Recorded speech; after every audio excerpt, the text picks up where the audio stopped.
vegetarians damage the nature.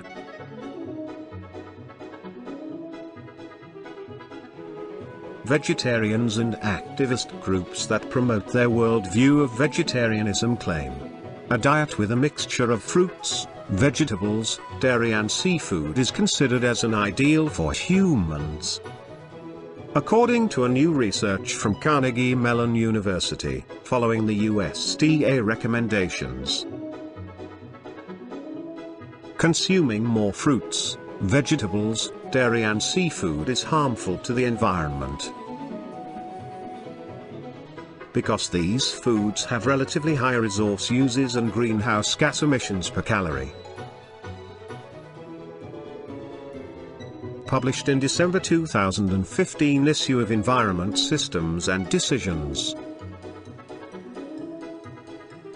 Paul Fisbeck, Professor of Social and Decisions Sciences and Engineering and Public Policy, is the lead author of the study. The study measured the changes in energy use, blue water footprint and greenhouse gas emissions associated with food consumption patterns.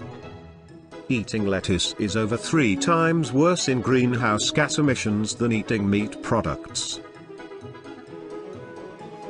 Eggplant, celery and cucumbers are particularly bad when compared to meat or chicken. Lots of common vegetables require more resources per calorie.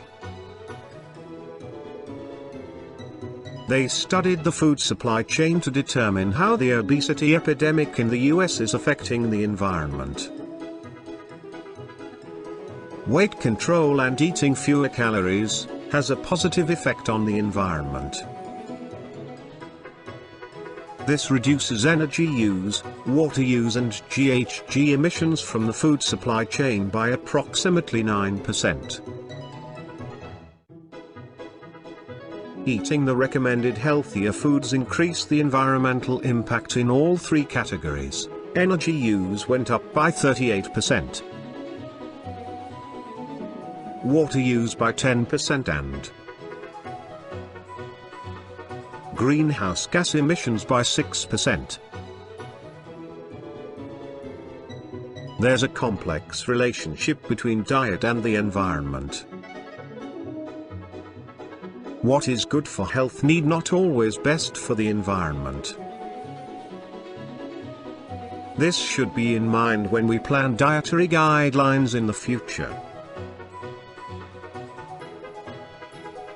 Thanks for watching. Please click the link in description for more information.